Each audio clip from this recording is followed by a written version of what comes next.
ಮತ್ತೆ ನಾನು ನಿಮ್ಮನ್ನ ಮಾತನಾಡಿಸ್ತೀನಿ. ಇದು ಮಂಡ್ಯದ ಕಥೆ ಆಯ್ತು ಅಂತ ಹೇಳಿದ್ರೆ ಹಾಸನದಲ್ಲಿ ಯಾವ ರೀತಿ ಆಗಿದೆ? ಹಾಗಾದ್ರೆ ಹಾಸನದಲ್ಲಿ ಮತ್ತೊಂದ್ ಕಡೆ ರೇವಣ್ಣ ಕುಟುಂಬ ತನ್ನ ಒಗ್ಗಟ್ಟನ್ನ ಪ್ರದರ್ಶನ ಮಾಡಲಿಕ್ಕೆ ಮುಂದಾಗಿದೆ. ಒಂದ್ ರೀತಿ ದಿಢೀರ್ ಬೆಳವಣಿಗೆ, ಎಲ್ಲರೂ ಕೂಡ ಆಶ್ಚರ್ಯಚಕಿತರಾಗೋ ನಿಟ್ಟಿನಲ್ಲಿ ರೇವಣ್ಣ ಫ್ಯಾಮಿಲಿ ಸ್ವರೂಪ್ ಅವರಿಗೆ ಈಗ ಬೆಂಬಲವನ್ನ ಕೊಡ್ಲಿಕ್ಕೆ ಮುಂದಾಗಿದೆ.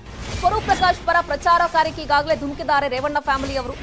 ಈಗ ಪ್ರೀತಮ್ ಗೌಡ ಅವರನ್ನ ಏನಾದ್ರೂ ಮಾಡಿ ಸೋಲಿಸಲೇಬೇಕು ಅನ್ನೋ ಪಣವನ್ನ ತೊಟ್ಟಿದ್ದಾರೆ. ಅವ್ರು ಭವಾನಿ ರೇವಣ್ಣ ಅವರು ನೆನೆ ಕೊಟ್ಟಂತಹ ಒಂದು ಸ್ಟೇಟ್ಮೆಂಟ್ ಇದೆಯಲ್ಲ, ಬಹಳ ದೊಡ್ಡ ಮಟ್ಟದಲ್ಲಿ ಆಶ್ಚರ್ಯವನ್ನ ಉಂಟು ಮಾಡ್ತು. ಸ್ವರೂಪ್ ಬೇರೆ ಅಲ್ಲ, ನನ್ನ ಮಕ್ಕಳು ಬೇರೆ ಅಲ್ಲ, ಹಾಗಾಗಿ ಸ್ವರೂಪ್ ಕೂಡ ನನ್ನ ಮಗ ಇದ್ದ ಹಾಗೆ, ಅವರಿಗೆ ಪಟ್ಟವನ್ನ ಕಟ್ಟಬೇಕು, ನೀವೆಲ್ಲರೂ ಕೂಡ ಸಪೋರ್ಟ್ ಮಾಡಬೇಕು ಅಂತ ಹೇಳಿ ಸ್ವರೂಪ್ ಅವರ ಕೈ ಹಿಡಿದು ಸಭೆಯಲ್ಲಿ ಮೇಲಕ್ಕೆತ್ತೋದ್ರ ಮುಖಾಂತರ ನನ್ನ ಮಗನಿಗೆ ಸಪೋರ್ಟ್ ಮಾಡಿ ಅನ್ನೋದನ್ನ ಹೇಳಿದ್ರು.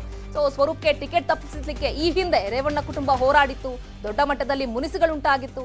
ಸೊ ಏನಾಗತ್ತೆ, ಸಪರೇಟ್ ಆಗಿ ಬಂಡಾಯ ದೊಡ್ಡ ಮಟ್ಟದಲ್ಲೇ ಕುಟುಂಬದಲ್ಲೇ ಹೊಗೆ ಆಡ್ತಾ ಇದೆಯಲ್ಲ ಅನ್ನೋ ರೀತಿಯ ಲೆಕ್ಕಾಚಾರಗಳಿತ್ತು. ಫೈನಲಿ ರೇವಣ್ಣ ಕುಟುಂಬ ಸ್ವರೂಪ್ಗೆ ಟಿಕೆಟ್ ಕೊಡಬೇಡಿ ಅಂತ ಹೇಳಲಾಗ್ತಾ ಇತ್ತು. ಆ ನಂತರ ಮನವೊಲಿಸಲಾಯಿತು, ಸ್ವರೂಪ್ ಅವರಿಗೆ ಟಿಕೆಟ್ ಸಿಕ್ತು. ಈ ಬಾರಿ ಸ್ವರೂಪ್ ಅವರನ್ನ ಗೆಲ್ಲಿಸಲಿಕ್ಕೆ ಪಣ ತೊಟ್ಟಿ ನಿಂತಿದ್ದಾರೆ.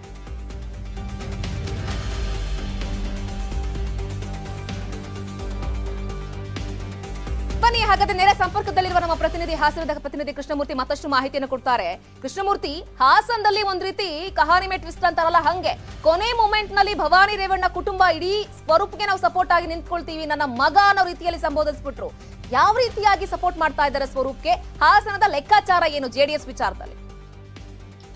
ಖಂಡಿತವಾಗಿಯೂ ಶ್ರುತಿ, ಹಾಸನ ವಿಧಾನಸಭಾ ಕ್ಷೇತ್ರಕ್ಕೆ ಸಂಬಂಧಪಟ್ಟಂತೆ ಎಚ್.ಬಿ. ಸ್ವರೂಪ್ ಅವರಿಗೆ ಈಗ ಮಾಜಿ ಸಿಎಂ ಕುಮಾರಸ್ವಾಮಿ ಅವರು ಟಿಕೆಟ್ ಅನ್ನ ಘೋಷಣೆ ಮಾಡಿದ್ದಾರೆ.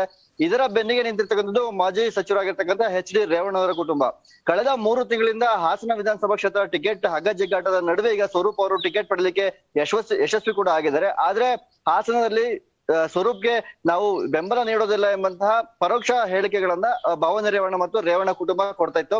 ಆದ್ರೆ ಇದೀಗ ನಿನ್ನೆ ನಡೆದಂತಹ ಅಚ್ಚರಿ ಬೆಳವಣಿಗೆಯಲ್ಲಿ ಸ್ವರೂಪ್ ನನ್ನ ಮಗ ಇದ್ದಂತೆ, ಅವನು ಕೂಡ ಹಾಸನ ವಿಧಾನಸಭಾ ಕ್ಷೇತ್ರದಲ್ಲಿ ಗೆದ್ದು ಬರಬೇಕು. ಎದುರಾಳಿ ಏನಿದ್ದಾರೆ ಪ್ರೀತಮ್ ಗೌಡಂಗೆ ನಾವಾಗಿರ್ಬೋದು, ಸ್ವರೂಪ್ ಆಗಿರ್ಬೋದು, ಇಬ್ಬರ ಉದ್ದೇಶ ಏನಂತ ಹೇಳಿದ್ರೆ ಎದುರಾಳಿ ಪ್ರೀತಮ್ ಗೌಡರನ್ನ ಸೋಲ್ಸುವಂತದ್ದೇ ನಮ್ಮ ಉದ್ದೇಶ. ಆದ್ರಿಂದ ನಾವು ಎದುರಾಳಿನ ಸೋಲ್ಸಬೇಕೇ ಹೊರತು ನಮ್ಮಲ್ಲೇ ಗೊಂದಲ ಮಾಡ್ಕೊಬಾರ್ದು. ಆದ್ರೆ ನಮ್ಮಲ್ಲೇ ಗೊಂದಲ ಆದ್ರೆ ನಾವು ಸೋಲುವಂತ ಸ್ಥಿತಿ ಬರುವಂತ ಸಾಧ್ಯತೆಗಳಿರುತ್ತೆ. ಅದನ್ನ ನಾವು ಎದುರಾಳಿನ ನಾವು ಕಟ್ಟ ಹಾಕ್ಲೇಬೇಕು ಎಂಬಂತಹ ನಿಟ್ಟಿನಲ್ಲಿ ಈಗ ನಿನ್ನೆ ಕಾರ್ಯಕ್ರಮದಲ್ಲಿ ಒಂದು ಒಗ್ಗಟ್ಟು ಪ್ರದರ್ಶನ ರೇವಣ್ಣ ಕುಟುಂಬ ಕೂಡ ಮಾಡಿರ್ತಕ್ಕಂಥದ್ದು. ನಾವೀಗ ಗಮನಿಸಬೇಕಾಗಿದ್ದ ಅಂಶ ಅಂತ ಹೇಳಿದ್ರೆ, ಇಡೀ ದೇವೇಗೌಡರ ಕುಟುಂಬ ಇಂದು ಹಾಸನಕ್ಕೆ ಒಂದು ಶಕ್ತಿ ಪ್ರದರ್ಶನ ಮಾಡ್ಲಿಕ್ಕೆ ತಯಾರಿಯನ್ನ ನಡೆಸಿಕೊಂಡಿದೆ. ಸ್ವರೂಪ್ ಅವರು 2ನೇ ಸೆಟ್ ನ ನಾಮಪತ್ರವನ್ನ ಇಂದು ಕುಮಾರಸ್ವಾಮಿ ಅವರ ನೇತೃತ್ವದಲ್ಲಿ ಸಲ್ಲಿಸಿದ್ದಾರೆ. ಅದರಲ್ಲಿ ಎಚ್.ಡಿ. ರೇವಣ್ಣನವರ ಸಂಪೂರ್ಣ ಕುಟುಂಬ ಮತ್ತು ಕುಮಾರಸ್ವಾಮಿ ಮತ್ತು ಎಚ್.ಡಿ. ದೇವೇಗೌಡರು ಕೂಡ ಪಾಲ್ಗೊಳ್ತಾರೆ. ಹಾಸನ ವಿಧಾನಸಭಾ ಕ್ಷೇತ್ರದಲ್ಲಿ ಜೆಡಿಎಸ್ಗೆ ಸೆಡ್ಡನ್ನು ಹೊಡೆದಿರ್ತಕ್ಕಂತಹ ಪ್ರೀತಮ್ ಗೌಡರನ್ನ ಕಟ್ಟಿ ಹಾಕ್ಲೇಬೇಕು ಎಂಬಂತಹ ಷಡ್ಯಂತ್ರವನ್ನ ಈಗ ಹಾಸನ ವಿಧಾನಸಭಾ ಕ್ಷೇತ್ರದ ಒಳಗಡೆ ಜೆಡಿಎಸ್ ಕಾರ್ಯಕರ್ತರು ಈಗ ಹುರುಪನ್ನು ಕೂಡ ತೋರಿಸ್ತಾ ಇದ್ದಾರೆ. ಅದೆಲ್ಲದರ ನಡುವೆ ಕೂಡ ಇವತ್ತಿನ ಶಕ್ತಿ ಪ್ರದರ್ಶನ ಕೂಡ ಈ ಮಹತ್ವವನ್ನ ಪಡ್ಕೊಂಡಿದ್ದು, ಮುಂದೆ ರೇವಣ್ಣನವರು ಯಾವ ರೀತಿಯಾಗಿ ಸ್ವರೂಪ್ ಅವರ ಪರವಾಗಿ ನಿಂತ್ಕೊಳ್ತಾರೆ, ಪ್ರತಿಯೊಂದು ವಾರ್ಡ್ ಆಗಿರ್ಬೋದು, ಪ್ರತಿಯೊಂದು ಗ್ರಾಮಕ್ಕೂ ಕೂಡ ನಾವೇ ಹೋಗಿ ಪ್ರಚಾರವನ್ನ ಮಾಡ್ತೀವಿ ಅಂತ ಹೇಳಿದ್ದಾರೆ.